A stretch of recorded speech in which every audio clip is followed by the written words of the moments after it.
Welcome to this week's Money Talk, Melanie. I'm your business diva, Melanie Collette, and our guests today are Elizabeth Dickinson. She's a public speaker and certified life coach. She's going to help us with how to be the best boss your employees have ever had. Very excited about that. And also, Chris Prefontaine is going to be here in our second hour. He is an expert real estate investor and coach, and he's going to talk to us about how to diversify your business assets. Hello, everybody in the Facey chat. Good afternoon. I apologize for not having any opening music. One of my apps is acting up terribly, and that was so weird to open the show with no opening music. I've never done that before. It was very odd. And my soundboard here is really acting crazy. I'm not totally sure the live audience is completely hearing me, but I'm sure my boss will back at the network will let me know. Will let me know for sure. But anyway, welcome everybody. Alexander Bland, everybody in the Facebook chat. Doug, my unpaid publicist. Thank you for being here. I'm very excited to have everyone here today. Happy Friday to you all. I apologize for my voice sounding a little bit raspy. Your girl has been busy. Hello, Everett Spencer. I've been so busy this week. Yesterday, I had the privilege of doing a quick hit on America's News Voice. If you guys caught it, on the whole blackface controversy. Turns out that when we said we wanted more blacks in government, we had to be a lot more specific. Just kidding. It's a little joke I saw on Facebook. I thought it was funny. Because listen, you have to laugh about these things. It's just kind of hilarious. BZ is in the house, my fellow network broadcaster. Hello, how are you? So I got an opportunity to be on America's News Voice. It's on Comcast and all these other networks. But if you did not catch it, I did post the clip to my social media, so you can catch that clip anywhere. And then my regional newspaper is doing some kind of profile on me for Black History Month. They're doing some kind of profile on the rise in Black conservatives in my area.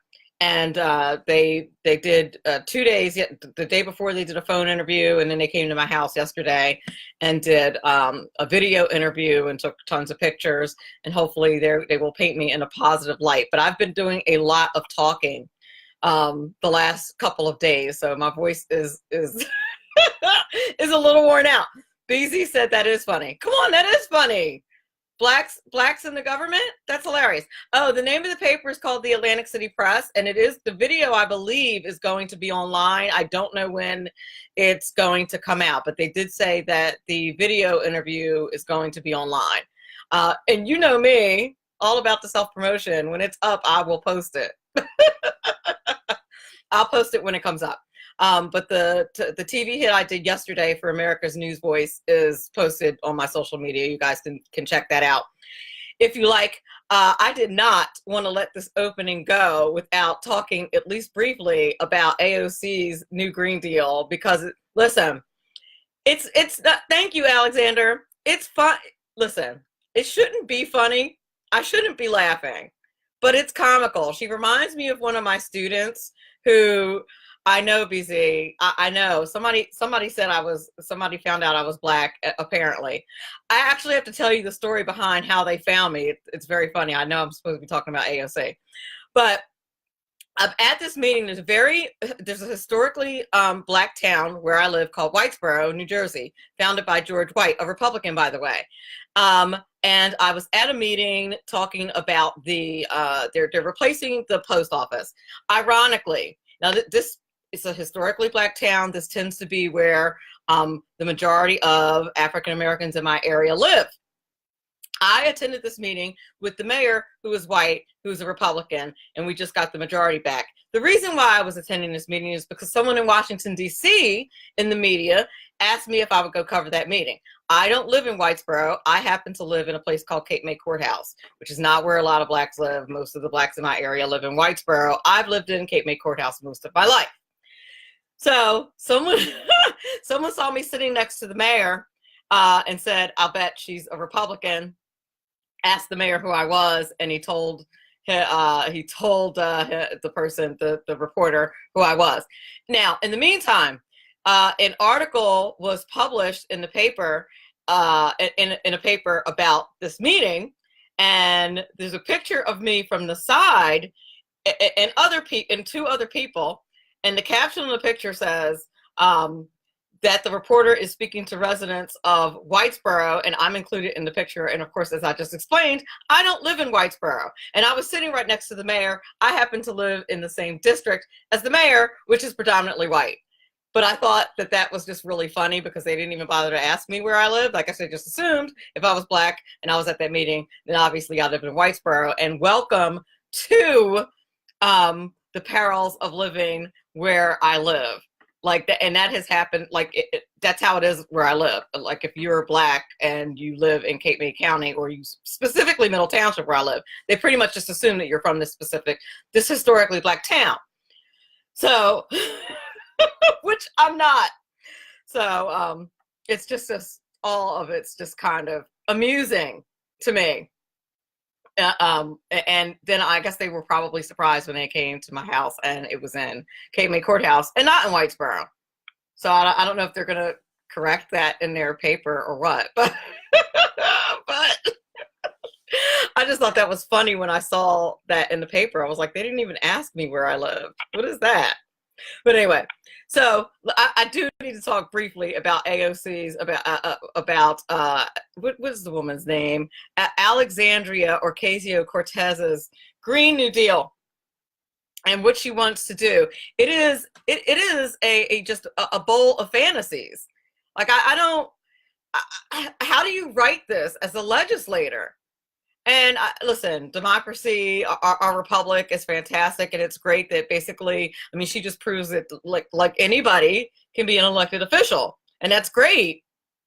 But what is she doing? So this these are the things she wants to do. She wants to ban affordable energy, completely eliminate nuclear energy. Let's just do away with 99% of cars except for the electric ones. Let's gut and rebuild every single building in America. Sounds perfectly practical and reasonable. No reason why we can't do that. Eliminate air travel. I mean, if you want to go to another country, like I have a friend right now who's in Dubai, it's a 12-hour flight. Just build a super train. No big deal. Free education for life. Now, as somebody who is working on her PhD, that might be a policy I can get on board. I'm kidding. Is that nice? The dumbest woman in America? That's a bit of a stretch. It's not nice, Al Parsons. Listen, she's a dreamer, and there's a space for that. I'm not sure it's Congress, but there's a place for that. And free money. Here's the thing that, she wants to ban meat, and that is definitely where I get off the train, because I like a good porterhouse. But listen, you need to have, and she wants to do all this, the world's going to end in 12 years, according to her, if we don't handle this situation. And it's nice to have goals, but you have to have a pragmatic way to reach these goals. You love AOC, do you? Because she's hilarious and just provides comedy, but she's very dangerous because, in our schools, we've been teaching kids socialism and entitlement for years. And, people who think like her could be in control, and we could end up, I don't know, Venezuela or something. I'm going to take a brief break, which I am naturally late for because I was running my mouth. And we'll be back in a moment or two with Elizabeth Dickinson to talk to us about how you can be the best boss your employers ever had. I have a brand new Ron Edwards notebook coming your way right now. A great American history maker finally gets the recognition she deserves. Hello, I'm Ron Edwards. On today's page from the Edwards Notebook, Dr. Gladys West, one of the 4 hidden figures featured in the movie Hidden Figures, recently was given formal recognition for her inventive genius behind the development of the global positioning systems. The 87-year-old genius mathematician one of 4 Black American women portrayed in the Hidden Figures movie, joined an elite group of professionals recently recognized by the Air Force Space Command. She was also publicly honored for her tremendous work as a member of a team of all Black professionals who did computing for the United States military before electronic systems were available. West and her Black American colleagues excelled to the heights of intellectual achievement. They did not allow Jim Crow Democrat bigots to deter them from reaching their God-given potential of greatness. Congratulations, Dr. Gladys West, and all the one-time Hidden Figures who chose the high road of greatness over the low trail of bitterness often exhibited by many individuals today who only have themselves to blame for their self-induced lack of achievement. I'm Ron Edwards. Join me Fridays at 4 p.m. Eastern, 1 p.m. Pacific on SHR Media, AmericaMatters.us, and 12 a.m. Sundays on Talk America Radio Network. Ron Edwards, the new voice of America. Sponsored by the Tri-County Liberty Coalition. Right now, you can get the credit you deserve. Just visit MrCreditRepair.biz. Let their expert credit repair specialist remove late payments, charge-offs, collections, even old bankruptcies fast and easy. That's MrCreditRepair.biz. Why go anyplace else? Increase your credit score today. At Mr. Credit, you always get a quality service, all at our everyday discounted price. Stop getting turned down for cars, credit cards, or even new homes. Visit MrCreditRepair.biz today. That's MrCreditRepair.biz. Your credit repair is our #1 priority. Making a living can be tough these days with so many jobs going overseas. If you love numbers and puzzles and want job security, you can become a tax specialist with an amazing 6-month tax course from Tax Mama. Operate your own tax practice locally or anywhere in the world where there are American taxpayers. It's a great way to write off your trips to visit family for months at a time.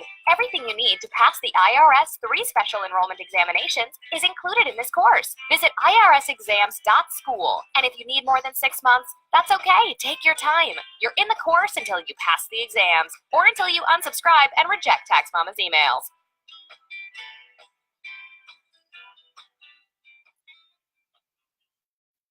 Welcome back.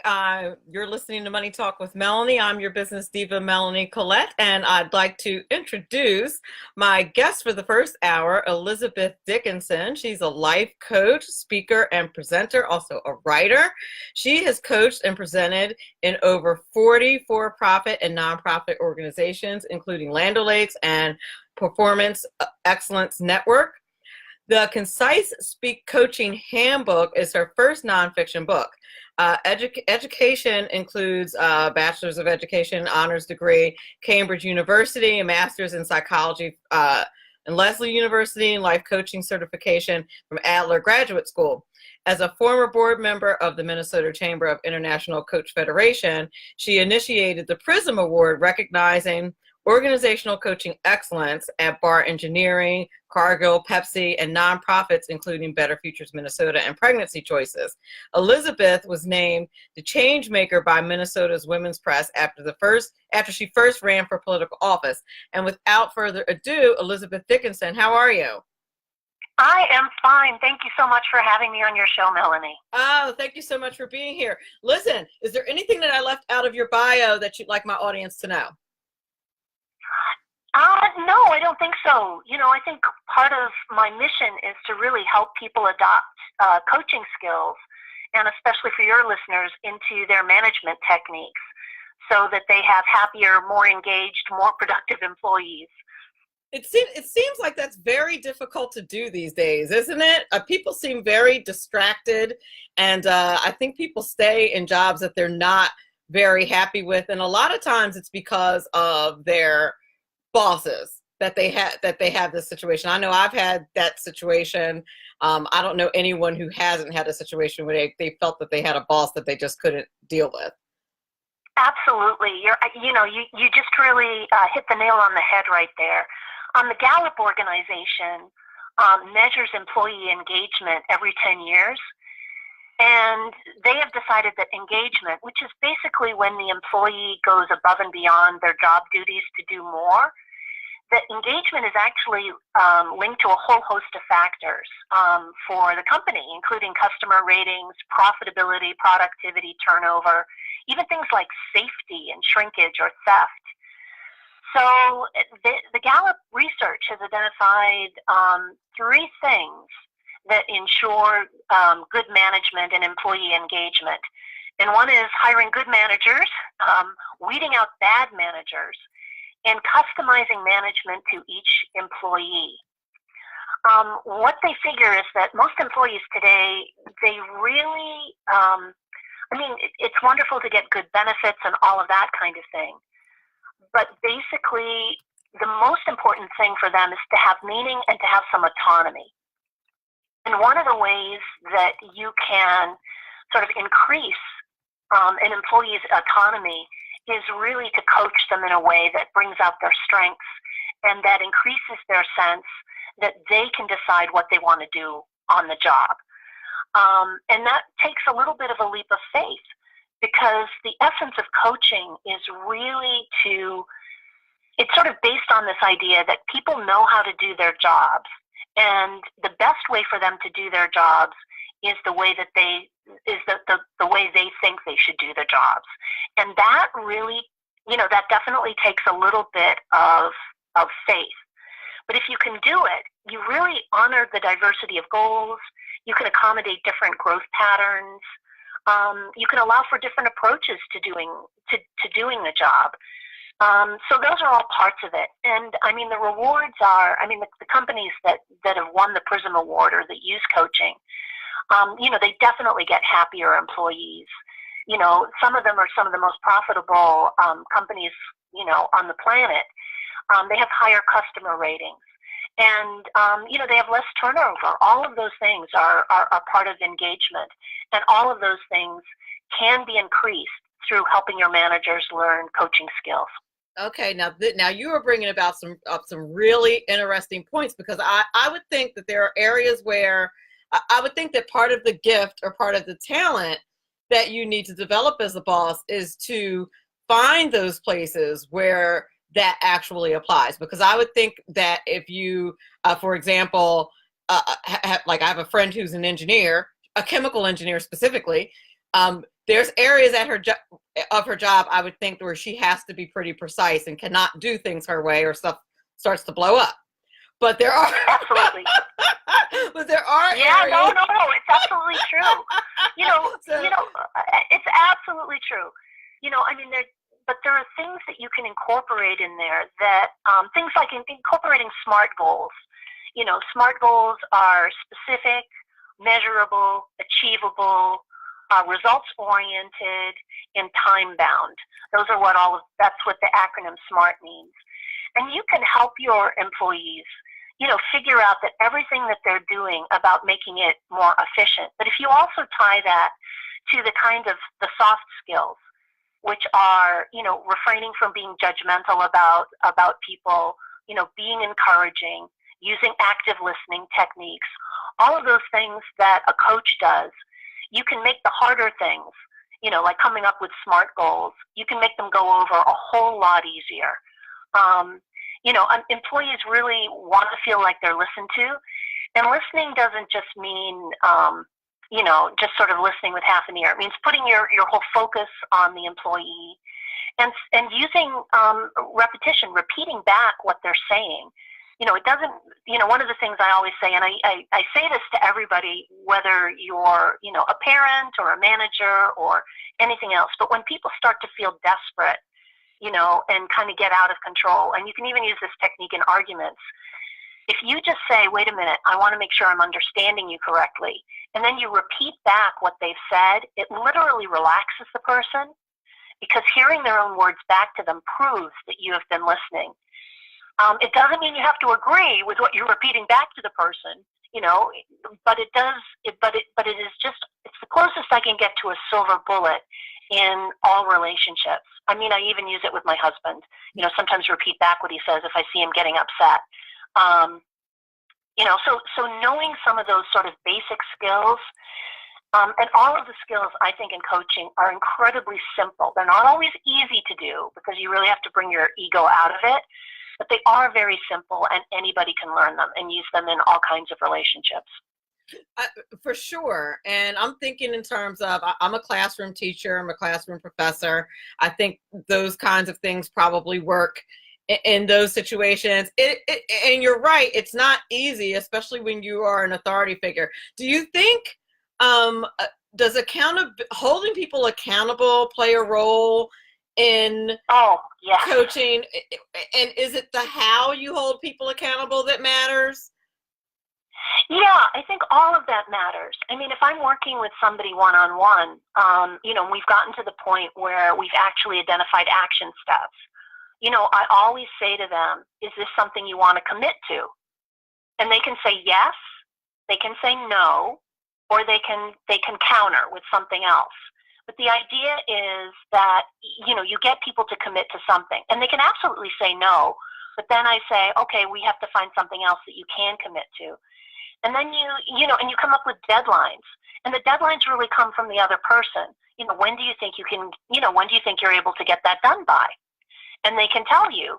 And then you can say, because if it's something super simple that you're pretty sure anybody could get done in 24 hours, like making a phone call or doing some follow-up like that, I get their permission. You kind of use the neuroscience, which is, if you ask people a question, and a question that they want to answer, it basically gets the learning and behavioral change centers of the brain going. I mean, there's been some great neuroscience out there that they put, sort of electrodes on the brains of people being coached.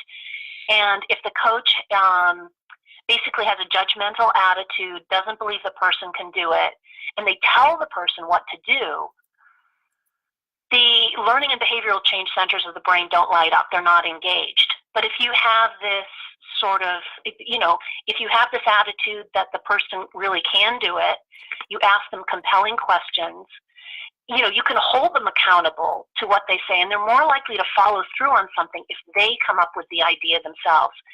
I always say in coaching, I have lots of good ideas, but I want to see if I can get them out of you first, get your own ideas about it, because you might come up with an equally good idea, or you'll come up with my idea, but it's always going to engage you more if you come up with it yourself. But you can still hold the person accountable. You can say, are you willing to commit to this? Yes, no, or I want to amend it. And then you have a deadline. You say to them, when do you want to have that done by? And then, and then you ask them, how will I know you've done that? And they can say, you set it up. That's not meant to be, confrontive in a nasty way. It's like, do you want to tell me by email? Do you want to leave me a phone message? Do you want to tell me the next time we meet? So you get things really nailed down, but you're also using the neuroscience and drawing the answers out of the other person. And it's just so much more effective. I found that sometimes I'll give suggestions to people without asking permission, and I'll say, oh, I've got a, what about such and such or such and such? And they'll look at you and go, oh, that's a great idea. But half the time they won't follow through on it. So I've learned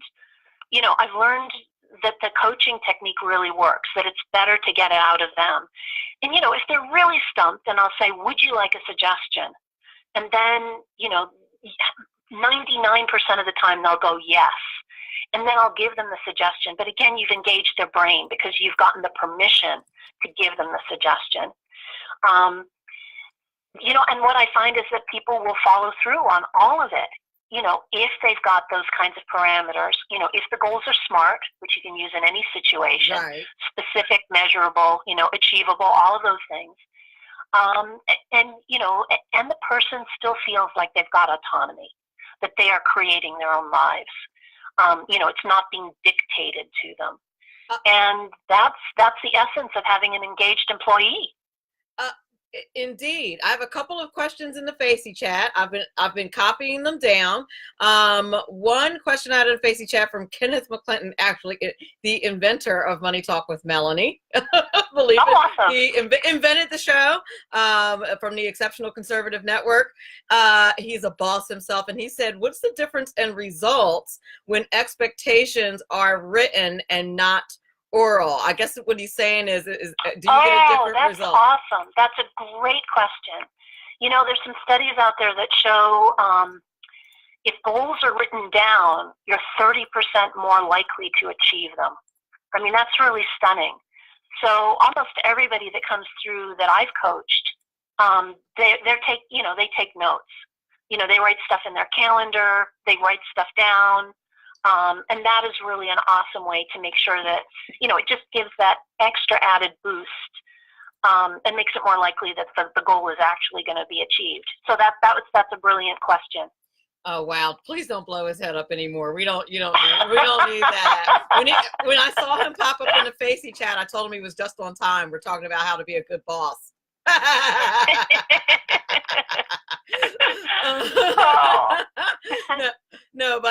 No, that's true. I had another question in the Facebook chat. Keith Little, another great consistent fan of the show, wanted to know, he works in technology, and he wanted to know how this worked in technology, and specifically because, in technology, there can be a lot of areas where you don't know exactly what the problem is in technology, so you can't really set a goal, if that makes any sense. No, I understand. For problem solving, if you're working with, it depends on if you're working on your own or if you're working with somebody else. But if you're working with somebody else who's working on the problem, I mean, the best thing to do is just going to be to say, well, what do we know so far about this? About this problem, if something is not working that you thought was going to work, what do we know so far? What have we tried so far? And then what don't we know? Because we don't always know what we don't know, but let's at least put down what we don't know about it. So basically just getting all of that stuff out in the open, maybe down on paper. Sometimes you can't, and then the other thing that you can do is just give it some time. So, as long as it's not something you have to act on right away. We know that the brain continues to work on things when you go to sleep at night. So you can kind of program yourself before you go to sleep at night and sort of think about the problem, and then just kind of put it out there that you're open to surprising solutions, and just kind of open it up to your subconscious, and see if you get any more ideas the next day, about how to deal with it. Does that make sense? It does. And there's a second part to that question, but we're up against a break. And it's a technology question. And I deal with this as well. And so I teach technology, and I find myself surrounded by people who are not familiar with what I teach. And the question that Keith has, I'm going to tell you what the question is, and I happen to know Keith, so I know some of what he is involved in. And his what he said is that when leaders demand answers to timelines for things they don't understand regarding the deadline, or asking for a deadline being improper, then it sets up the deadline for failure, which is absolutely true. I'm going to take a break. I want you to contemplate that over the break, because that happens to me too. It actually happened to me in a meeting today. I was trying to explain something that happened in my classroom, and it takes longer because what I do has to do with technology, but it's the same situation that I deal with all the time. You're listening to Money Talk with Melanie. My guest this hour is Elizabeth Dickinson. She's a public speaker and certified life coach. She's talking to us about how we can coach ourselves into being the best boss your employees have ever had. We're going to take a brief break. We'll be back in a couple of minutes. Right now, you can get the credit you deserve. Just visit MrCreditRepair.biz. Let your expert credit repair specialist remove late payments, charge-offs, collections, even old bankruptcies fast and easy. That's MrCreditRepair.biz. Why go anyplace else? Increase your credit score today. At Mr. Credit, you always get a quality service, all at our everyday discounted price. Stop getting turned down for cars, credit cards, or even new homes. Visit MrCreditRepair.biz today. That's MrCreditRepair.biz. Your credit repair is our #1 priority.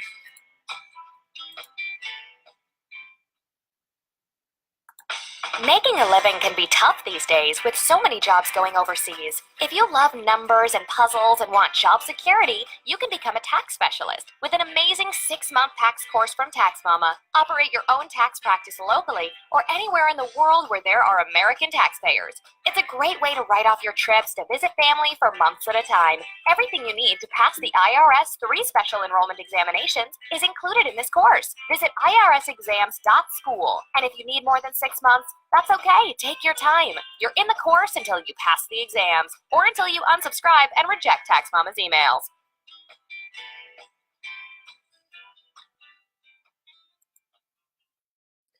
We're back. You're listening to Money Talk with Melanie. I'm your business diva, Melanie Collette, and my guest this hour is Elizabeth Dickinson. She is talking to us about how you can be the best boss your employees have ever had. Very interesting conversation that we're having today. Before the break, I was talking to you, Keith Little mentioned that sometimes it's really difficult because when people don't understand the technology that you're dealing with, so it's difficult to deal with the deadlines or stick by the deadlines because the people who are setting the deadlines don't really understand. They don't understand what they're asking for. It was the essence of what he was saying. They don't. Yep. Yeah. Keith's question is a great one. And I actually coached somebody kind of around this issue at Land O'Lakes. The guy was a manager, and there were guys and gals, I guess, who would just sort of blow in there, and he was a little intimidated by them because they all had PhDs, but they didn't understand his job, and they'd walk in there and they'd ask, for such and such to happen, and he would blow up at them, and he was in danger of losing his job because of blowing up at them. And we had to coach around, the way we coached around that was, what I realized is that he felt he had to give them an answer right away. And so what he found worked for him was to say, I don't have an answer for you right now, but if you can give me some time, I can solve that problem for you. And that just sort of basically defused the situation so that he didn't lose it. And I understand what Keith is saying, that sometimes people come in and they don't understand the job. They don't understand the technology. They don't understand all the things that could go wrong, and all they want is a result, and they want a result by yesterday. And I think the best thing to do would be to start by using some active listening skills back to them and just kind of, first of all, make sure that they know that you've heard them, because that'll defuse it. So I hear you asking for X, Y, or Z, and I hear that you really want it by tomorrow at noon. And I understand that this is really, really frustrating for you. Are you willing to consider another alternative? And get their buy-in. Get their buy-in, because they're probably not going to say no. And get their buy-in, and then say, look, what you're asking for has so many variables. And I know this is, and it's really, really complicated. What I can do by noon tomorrow is give you an update on what you want done, but I have to tell you that it's totally possible it's going to take longer than that. But I'm totally willing to keep in touch with you and to let you know progress as things go along. Is that okay with you? I like that. So, go ahead. I'm sorry. Yeah. So basically, show them that you're listening, especially if you're hearing frustration from them, and then just sort of give them, get their brain buy-in by asking a question they can probably say yes to, and then kind of renegotiate it. And renegotiate it in a way that shows concern for them. I'm going to give you status updates on what's going on, because that makes them part of the process. That makes them know that, you really care about this and that you're working on it. So, it's all, yeah. Keith said yes. Sorry, that would be my best take on it. Oh, I like that. Keith said yes. They will say no. Oh, Keith said, I'm laughing at that because they will say no. Yeah. Well, that's and that's a real tough one. I mean, I'd have to probably get in the room with Keith and kind of, coach him through it to sort of to figure out all of it. But I think then you just have to kind of say to them, I understand that you don't want to do this, or, that you're asking for something and you absolutely want it done by then.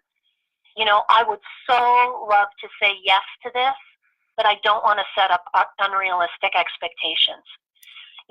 So and at some point you just have to bail if they don't get it after you've gone through all of that.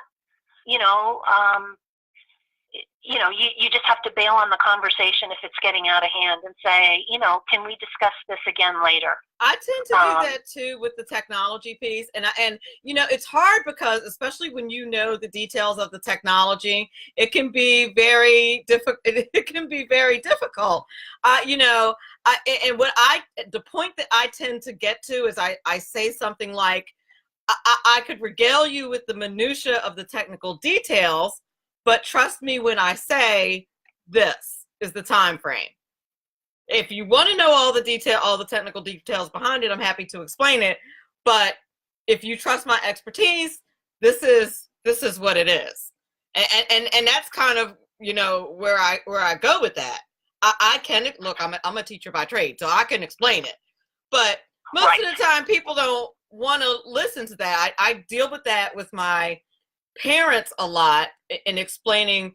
Today I had to explain to a parent why a test was a 0, because I happen to teach, well, here's the thing, I happen to teach technology.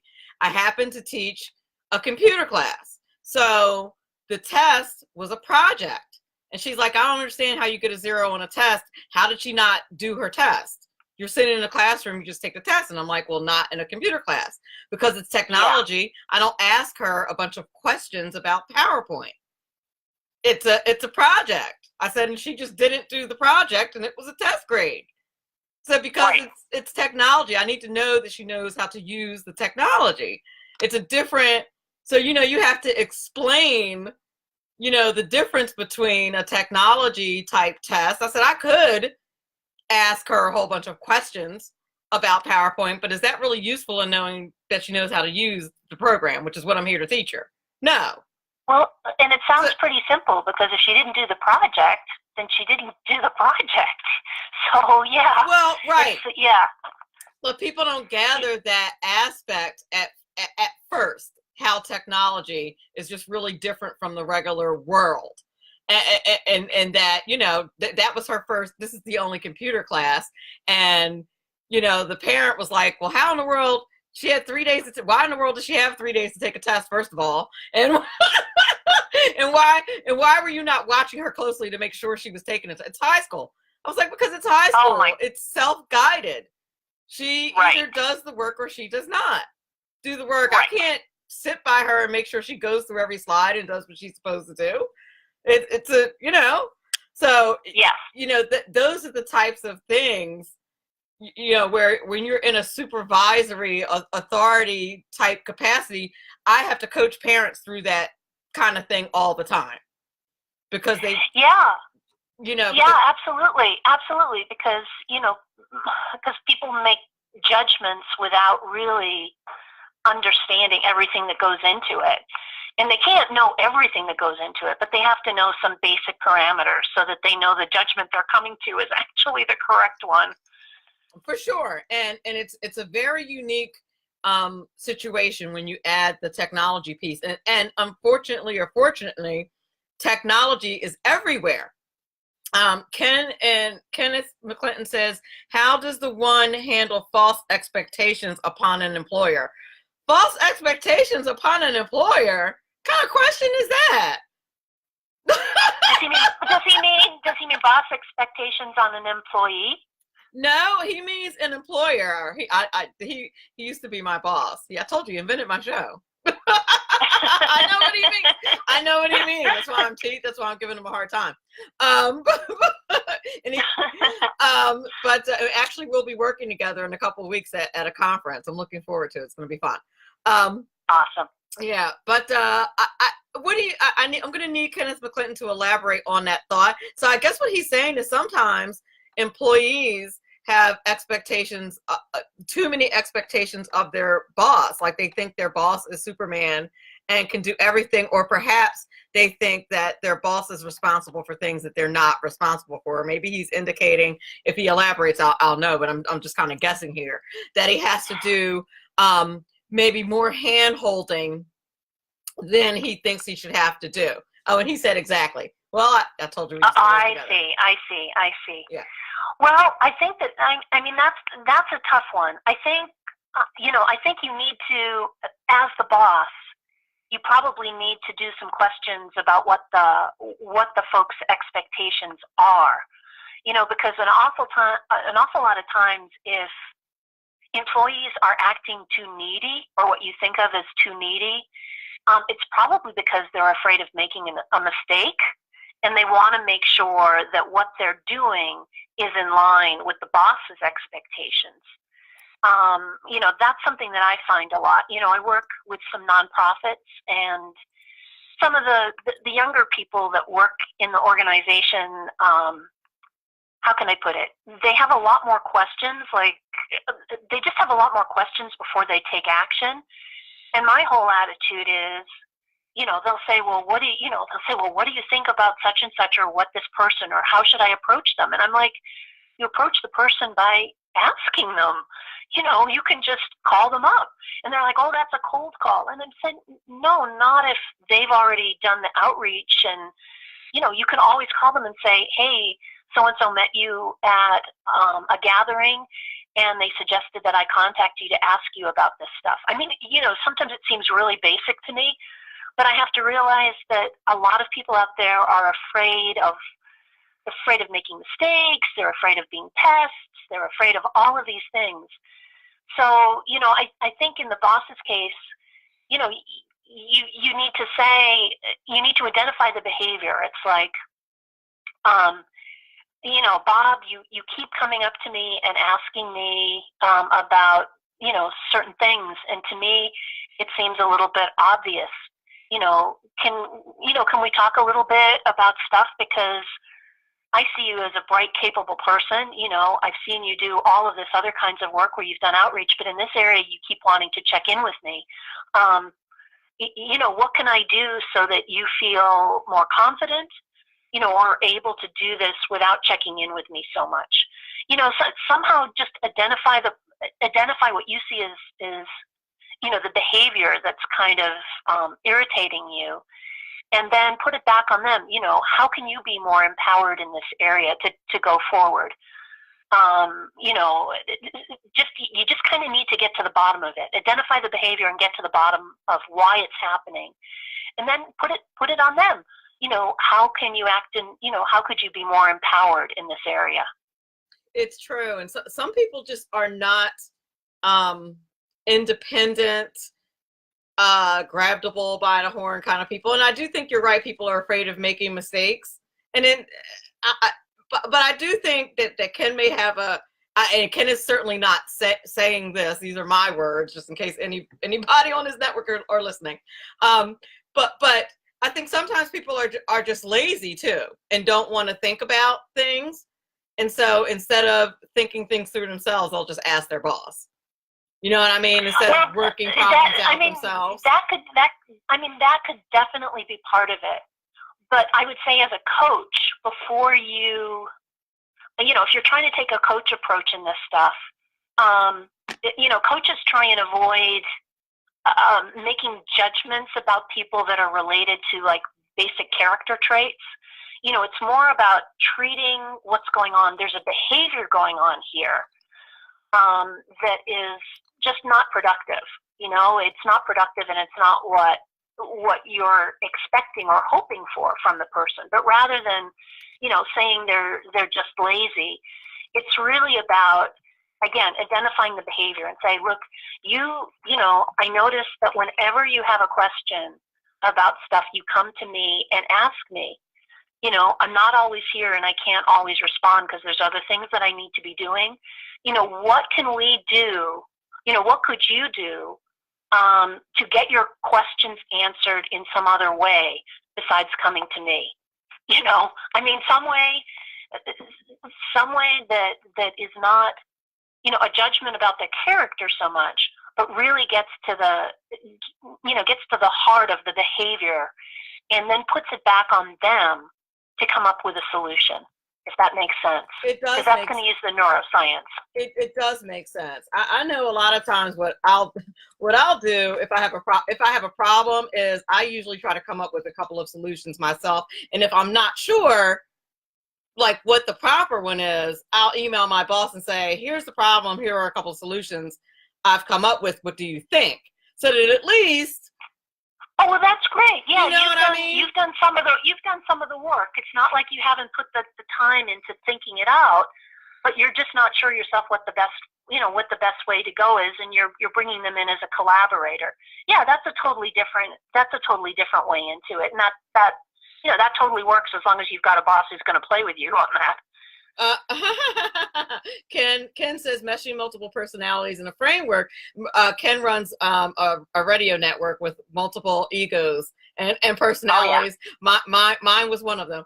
Meshing multiple personalities in the framework of an efficient and effective labor initiative. Melanie, you were and are a star, and none of the questions were about you. Oh, I didn't think the questions were about me. Oh, sweet. How do you deal with bosses or supervisors who think they gotta be right? This is from Levon Wilson, a fan of the show. A fan of the show. Well, if it's you, Levon, they probably are right. I'm just saying. Oh. This is how I treat my faithful listeners. Well, that's really hard because there's a power differential there, and especially if you've got somebody who wants to maintain that, that power authority. I think, it depends on how empowered you as an employee want to be, because I think one of the things that you can do is, without judgment, just say to the boss, and again, this is something where what I would recommend is that you ask to talk to the boss, not about product, but about process and the way things are handled. And sometimes it might be good to have someone else present when you do that, if it's to that point.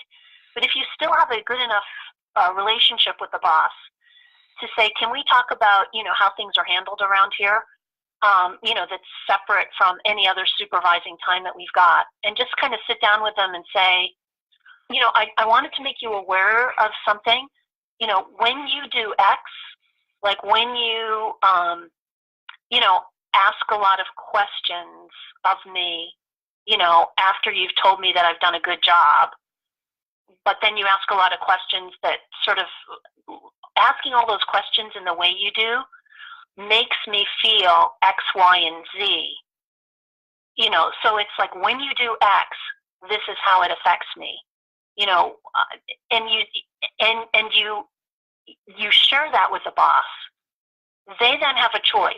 They can either get real defensive about it, or they can say, okay, I see. So when I do that, you feel disempowered. And you can potentially come to a place where, they have a choice about if they're going to change the way that they are behaving. But that's a really tricky one. I mean, that definitely is a really tricky one. I think it depends on how empowered the employee and what kind of risks they want to take. For sure, and Levon is in the Army, so I'm not sure how empowered Levon. Yeah, in the Army, I think it's really tricky because you're talking about. I mean, honestly, that is tricky because you're talking about a hierarchical, situation where, and if the whole system is set up so that one person gets to tell people beneath them what to do, then, I think you just have to kind of grin and bear it. You're kind of stuck. That's a really different kind of situation. That's not just a boss, that's the military. And the military is based on a totally different system.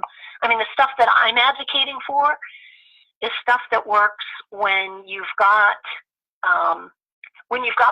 when you've got bosses that are willing to give some flexibility, that have seen that productivity, productivity improves when these types of techniques are used interpersonally. But if you're going into a system where it's really, built on a hierarchy, I think it's a lot harder. You can change it when you're the boss, but Right. not necessarily if, if you're a recruit in the Army. Right. I tell my students that. I'm like, hey, when you're the teacher, then you can then you can decide how the classroom runs. But until then, guess what? Right. No, but Right. listen, Right. we're at the close of the hour. I really appreciate you being on the show. Can you tell people where they can get the title of your book, where they can get it, and how they can follow you on any social media that you have? Absolutely. Well, the Concise Coaching Handbook, How to Coach Yourself and Others to Get Business Results, is available at Business Expert Press. It's also available on Amazon. And if folks want to to subscribe to my blog, you can go to pursueyourpath.com. The name of my business is called Pursue Your Path. And I'd be happy to, happy to add them to my blog. If they want to have a complimentary coaching session to see if coaching might be something they want to explore, contact me through my website, and I'd be happy to set that up.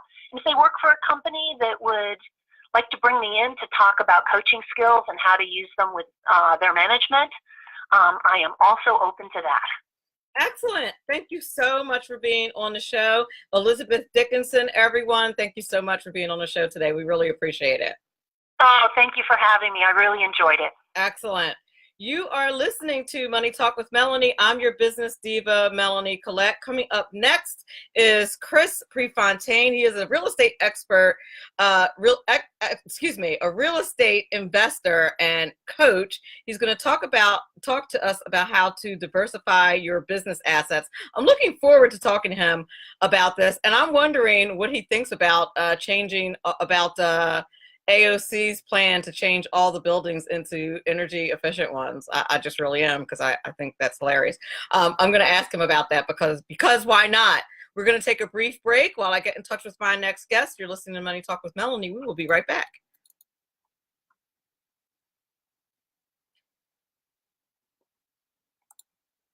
Conservative media done right. You're listening to the SHR Media Network. Hey, this is Wright. And I'm Shannon Wright. Join us for the Right Way with Shannon Wright, Monday through Thursday from 7 to 9 a.m. right here on SHR Media. Why are they joining us? For fun things like sports, politics, Oh, maybe some news and entertainment? and all kinds of other things. Money and recipes and events? All kinds of stuff. Yeah, so join us Monday through Thursday, 7 to 9 a.m. here on shrmedia.com.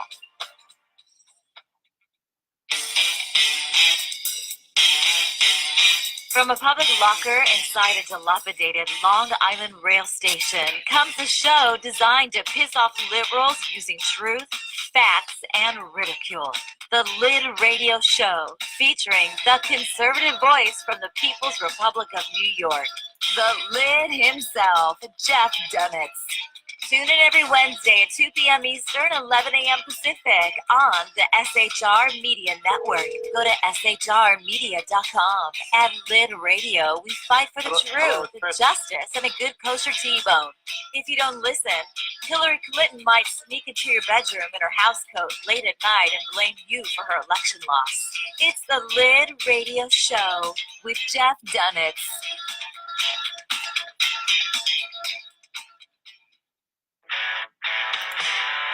Hey girls, Carry Girl Gear is here.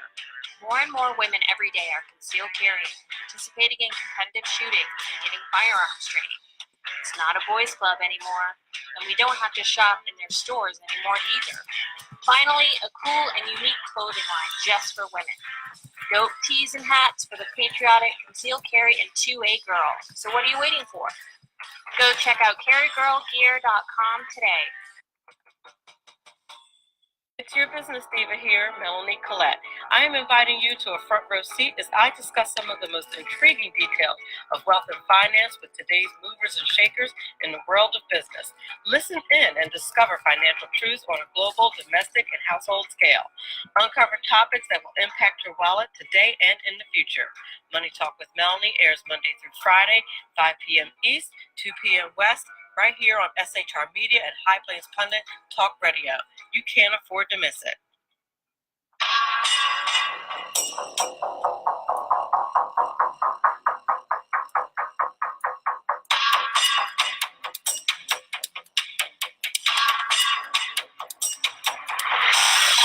New show on the SHR Media Network, Sackheads Against Tyranny. On shrmedia.com. Go there quick like a bunny, 11 p.m. Eastern, 8 p.m. Pacific, every Wednesday. Live and direct on the SHR Media Network. shrmedia.com. Be there.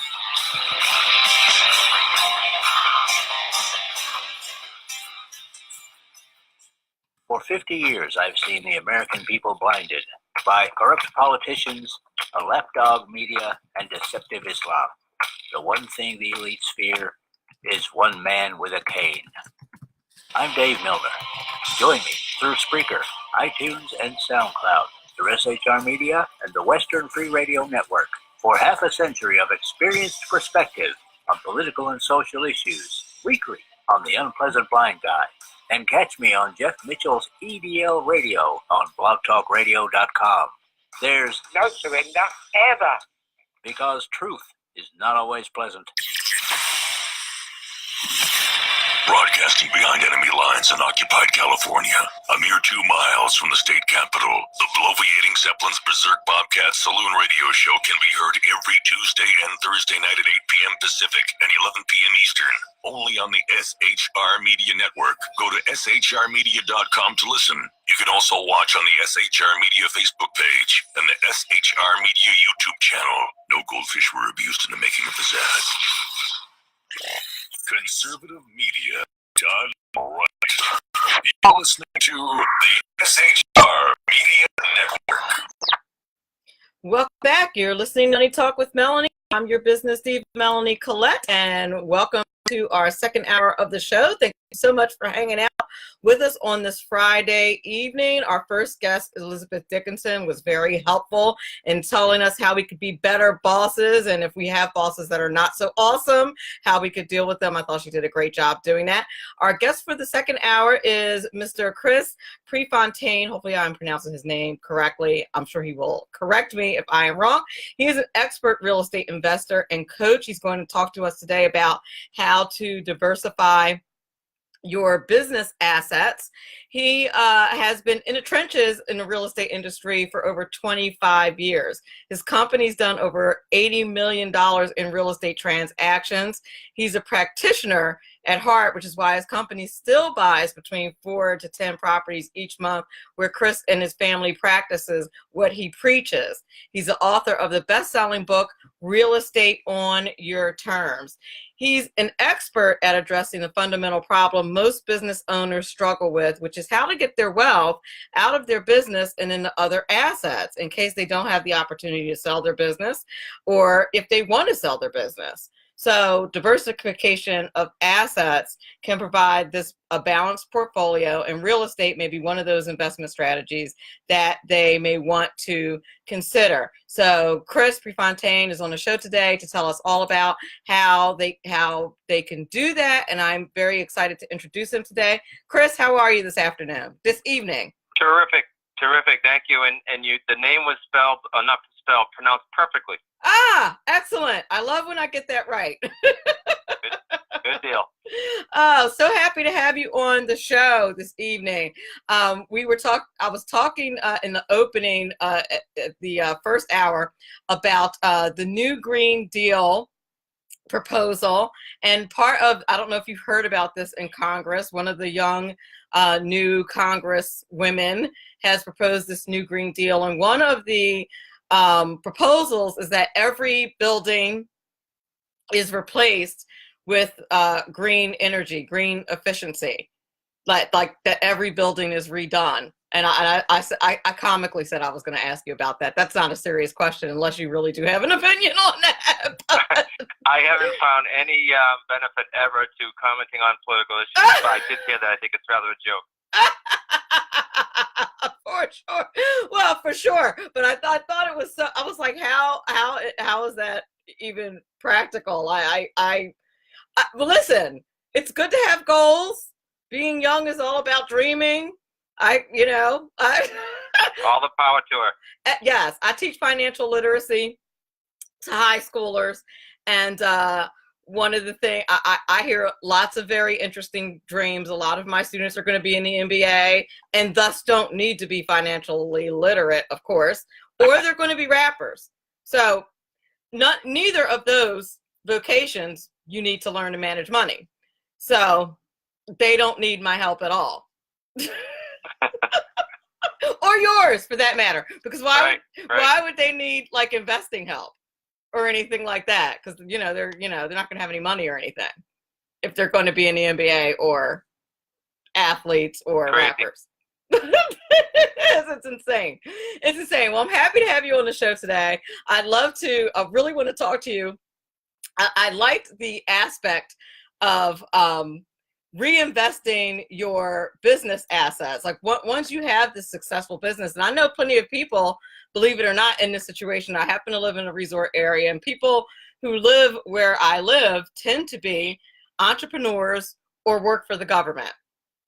So you have a lot of that. And once you get to a certain age, and I'm a woman of a certain age, that you start staring down the barrel of retirement and start thinking, okay, am I going to run this business for the rest of my life, or what am I going to start to think about doing? So I'm sure there's plenty of my listeners who are starting to think about that too. So I liked the idea of considering real estate investing as one of those things that you might do to diversify your assets. And why do you think that the real estate is a good way to go in that regard?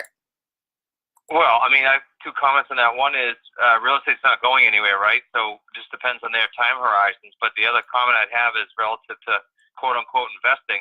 The way we teach to buy, you don't have to put up cash. You don't have to sign on bank loans. And that's a big deal. So if they did put aside a nest egg, they can save that nice and safe on the side and do real estate. And then on the occasional deal where you can put some cash in to get a bigger win or an easier buy or a better buy, sure, use some cash, but it's not required. All our students around the country don't use their cash and don't use their credit. Really? So is this what you mean when you say buying a home on your own terms? How would you go about doing that? Yeah, exactly. You said it. So there's a couple different ways. One is buying with owner financing, and another one is buying on a lease purchase. And neither one of those, if you negotiate properly, neither one of those are going to require money down. But let me clarify owner financing, because owner financing can mean a whole bunch of things, and they're all good. But when we say owner financing, we are referring, Melanie, to a property that is free and clear. In other words, the seller has no debt on it, and that's about a third of the homes in the United States. And they are willing to accept payments over time, and they're principal-only payments, not interest. So you're really beating down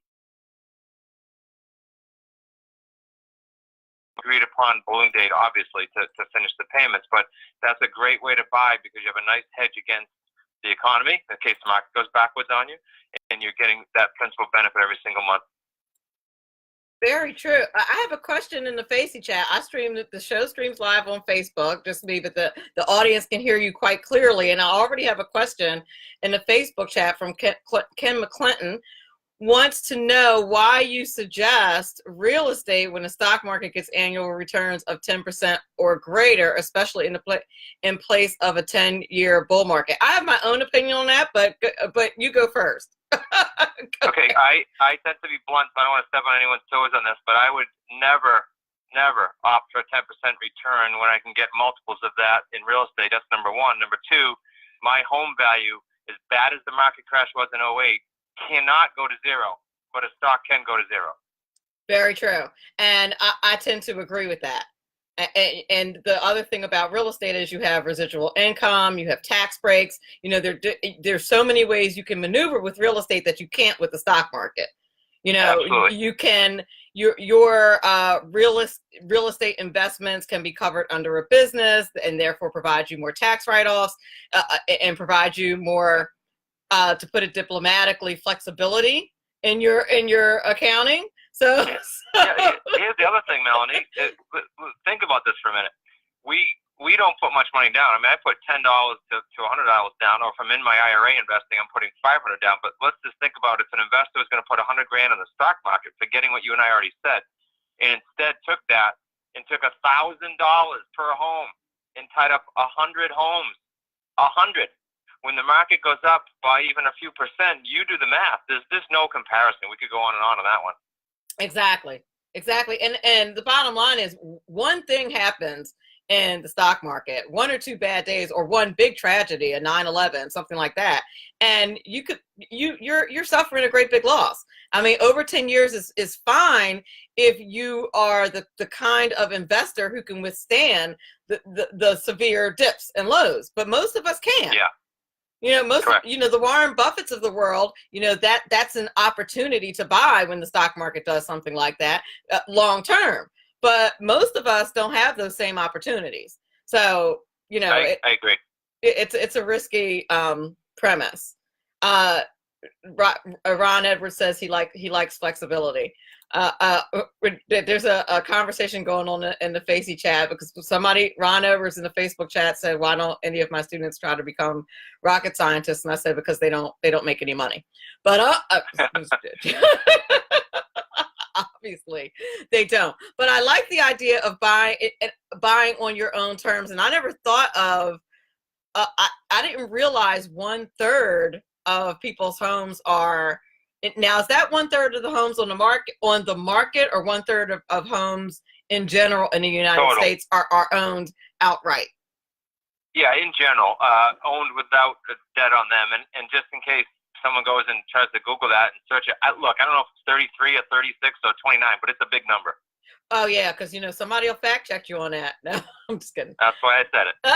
Right. Just so I don't mean exactly 1/3. So how many what would you say the market looks like as far as opportunities for people to actually buy homes like that, or invest in homes in that situation? Would you say that many of the homes that are on the market that are actually available for sale are in that situation, or? Yeah, many of them are. Look, we just bought an office building for our own companies, and we did so in an area that you would say, well, I don't think you're going to find anything like that around here. This is a hot market. It's a tourist market, like you're in a resort area. Yet we found it. So there's a whole bunch of those out there, and think about that, the makeup of the person that has no debt on their home. Obviously, if they needed cash, they would have pulled it out of their home. Many people do that. These people, by and large, are savvy, they're well organized, they're financially stable, and they would rather have a larger return the way we buy and wait on their money than trying to sell now and get a lot less net out of it. So it's a very cool market to fish in, and that's not the only market. Because when you say market, Melanie, let me comment on that, the market, right? There is not one real estate market. I know it's going to sound weird to people, but my market might be different than yours, might be different than, 40, 50 of my students around the country. There's no one market. There are pockets that are doing phenomenal. There are pockets that are flat. There are pockets that have already pulled back. They're all different markets, and there's buying opportunities in all those. Interesting. And so I suppose that geographics has a lot to do with it. I would imagine local public policy would have a lot to do with it. The ratables and all kinds of factors that influence how well the real estate market is doing at that time. Absolutely. That would make a lot of sense. I had a real estate investor on a couple of weeks ago who just specifically focused on apartment buildings, and that was really all that was what his kind of niche was, which I thought was interesting. He only did multifamily properties. Do you do any of those? Do you do everything, or do you just do 95% of our homes we buy are singles? We have very targeted campaigns that went out and buy smaller multis. We bought a few in my IRA because you can let that go tax-free, obviously. But I love the apartment space. It's not where I focus, and there's one main reason. And I love the apartment people, so this is not any comment against them. I have them on my podcast because I think it's valuable information. But to get into that business, if you're out there listening, it does require that you are going to have to at some point probably get some money from investors if you want to scale that in any way. And if you don't want to scale it, in my opinion, it's just another job. So I always talk in terms of people scaling a business and building it so that they can create a lifestyle. And it's just not something, especially after the 2008 debacle, that I want to go out and do, bang on people's doors for money and go to banks and sign personally. I just don't do it. And that's just my personal style. I want to put my head on the pillow at night knowing that none of that's hanging out there. That makes a lot of sense. That makes okay. I can understand that. And that is something that he did discuss, that he talked about, is that if you're going to do that, that a lot of times it requires that you develop a team of investors and other members that are going to have some specific roles. Ken McClinton would like you to talk more about the IRA as a part of an investment pool for soft investors. Did you have any comments on that? I do. It's a really cool question, Ken. So in my opinion, you'd want to use a self-directed IRA and then have that self-directed IRA invest, quote unquote invest, you can do it for $500, in opening up its own LLC. So the LLC is owned by your IRA and its administrator, not you. You can't have anything to do with it, but it's self-directed. So now instead of getting a letter of direction or investment every single time you want to do a deal, the LLC that's owned by our IRA can do as many deals as it wants. And now let's transition that. In our world, if I can put a $500 deposit on a property, owner financing or lease purchase, and in 3 or 4 years cash that out at 40, 60, 150 was our last one, and that all goes back into my IRA, that's a pretty cool way to run your IRA. So if you've got IRA money sitting on the sidelines, you can do that actively. Or we have investors that come to us and say, can we do some deals with you? We have IRA money. And I say, sure. And they'll get anywhere between, a low of 8, maybe a high of 15%. Of course, that varies depending on where it is. That's excellent. Excellent question, too. Nicely done, Kenneth McClinton. Very nice. Ken's wheels are spinning. He's got some very good ideas going over there. Now, if that's a cool question. So if you're brand new to the market and you want to find these homes that are in this situation, like you're interested in just getting your feet wet, how do you approach it? Do you go to a real estate agent? Do you go right to the listings yourself? How do you do that? Yeah, no need for realtors. We use the listings on the market that did not sell, so that's called an expired listing in the realtor world. So when those expired listings come off, we have virtual assistants who call them, and also the for sale by owners that are on the market, we have virtual assistants that call them. And those are the two types of properties we go after. So you're not hearing me say that I spend $10,000 on mailings and all this stuff is going to cost all kinds of money. I want predictability, and so I have VAs, virtual assistants, calling those two categories.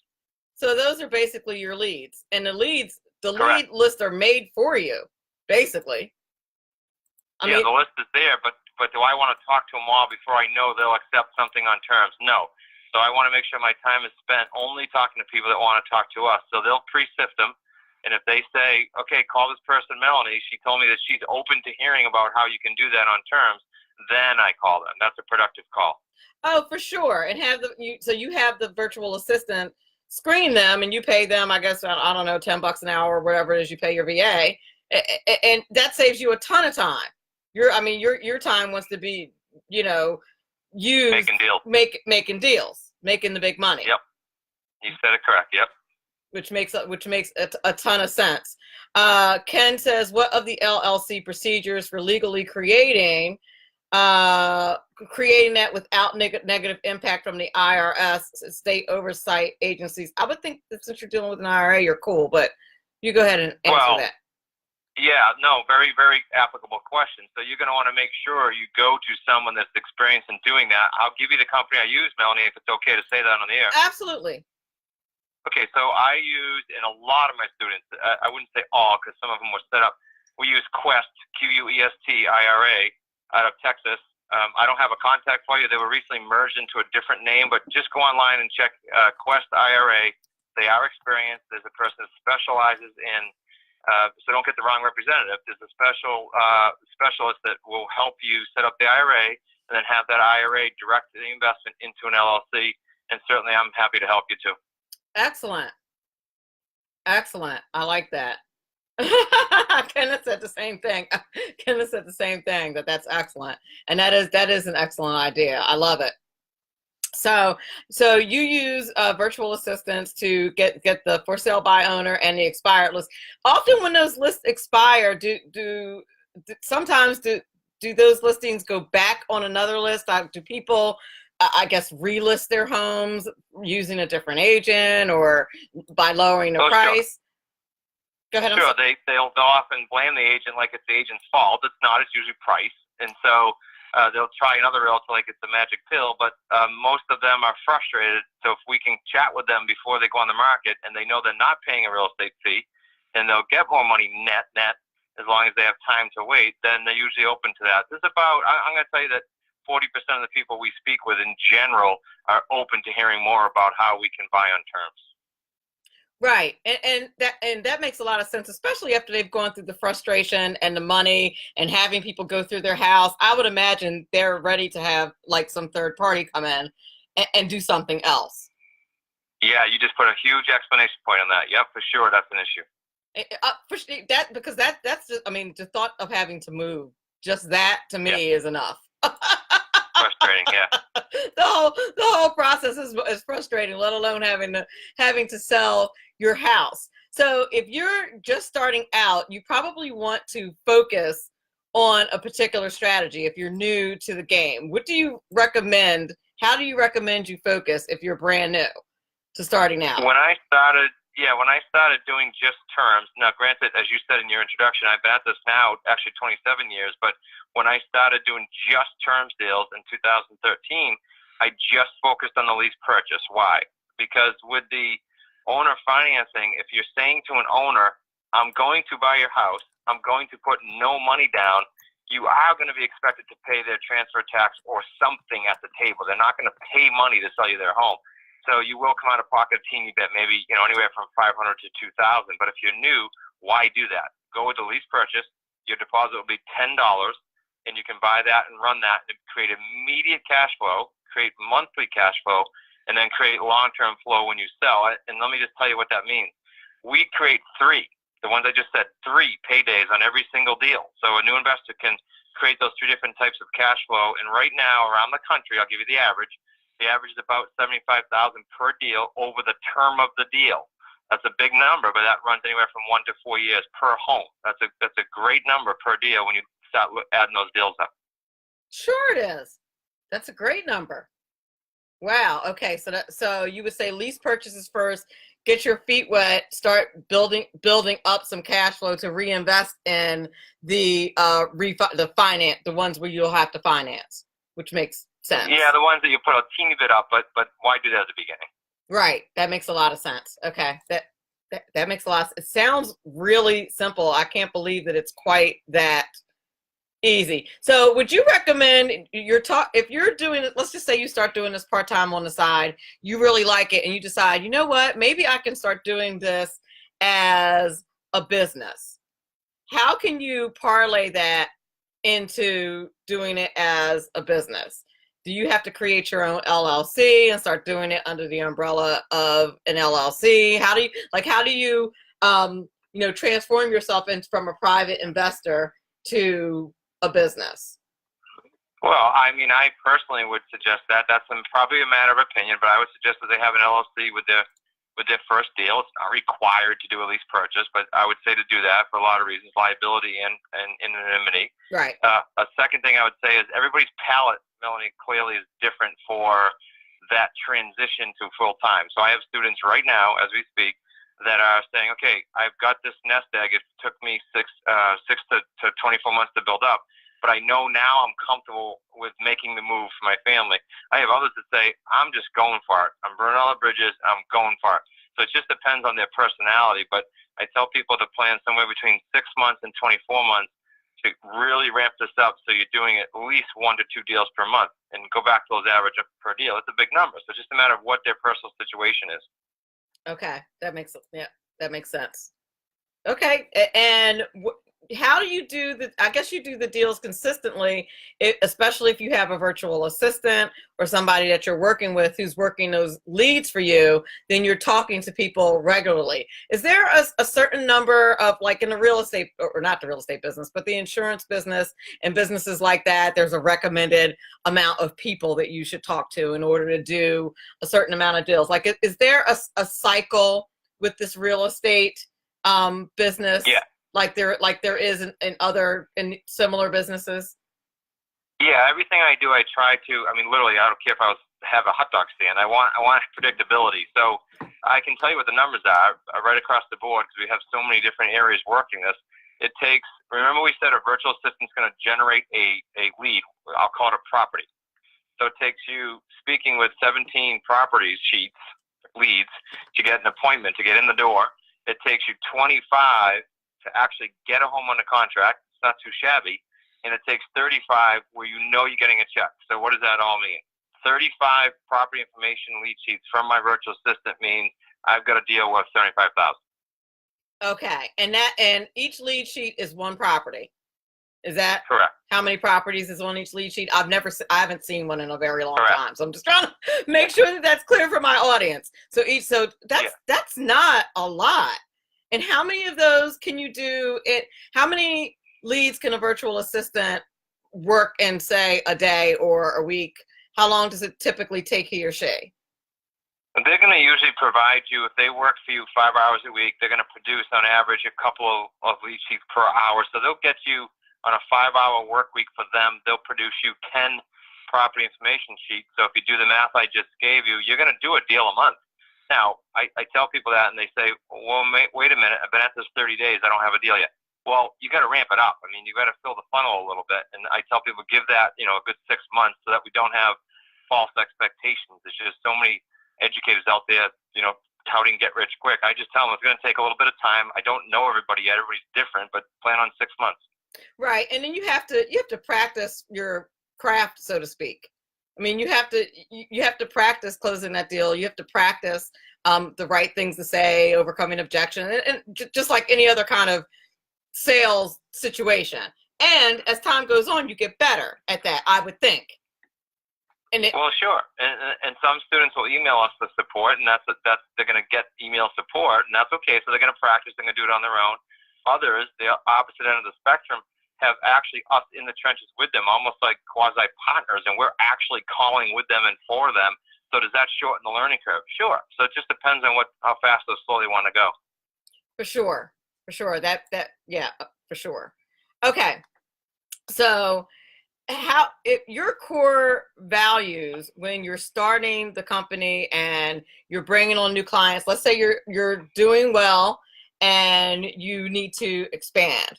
You're bringing on new clients, you're bringing on new staff. How important is it to establish like some very good core values from the door so that you continue to be successful?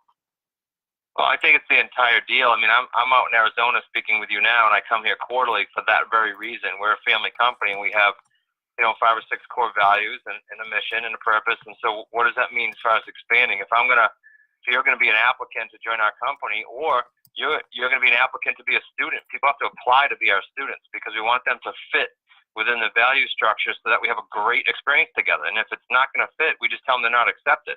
And I know that sounds strange because most educators, you see the commercials and you see the late night infomercials, they'll take anyone. I want people to have a great experience and to have a great financial and personal experience. So we do it by application. So what kinds of qualities do you look for in your students? Well, our values, off the top of my head, we're blunt and to the point. We do everything with integrity. And so when someone comes in, or those two things we look at very clearly. Like if someone came in, I'll give you a facetious but accurate example.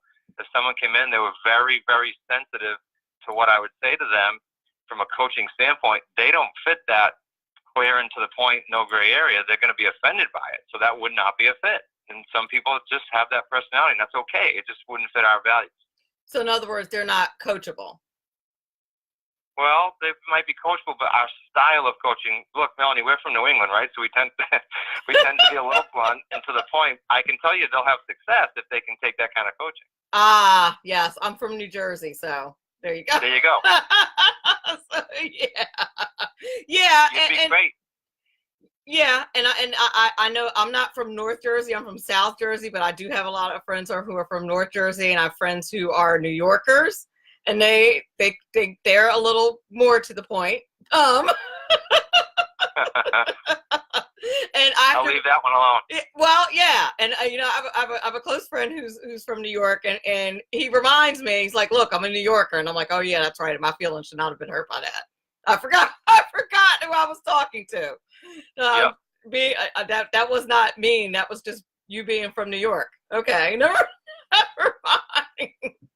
Yes, that's true. And so you like to have students who can actually adapt to your style. Now that's really funny in light of the guest that we had the first hour. We were talking about how bosses can adapt to their employees, and what you're saying, and she was a business coach. But what you're saying is that the students that you take on are students who can adapt to the style that your company presents because you know that it's going to be successful. Yeah, why not set off where you both know that? Here's what I tell everyone, and this, again, is not just for real estate. I say if you're going to do anything, any business, find a niche that you like. So in real estate, find a niche. On my podcast, there's all kinds of niches, and not just what I do. So find one you like. And then the secondly is find someone to help you that's still doing deals. Too many people are teaching it and they haven't done a deal in 20 years.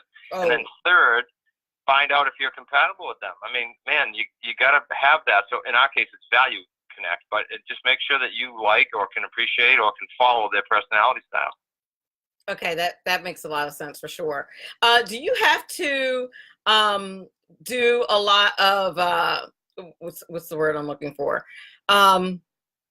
Do you have to do a lot of marketing in your case? Like, do you have to, besides calling leads directly, do you do, you don't have to do a whole lot of soliciting or advertising or anything like that?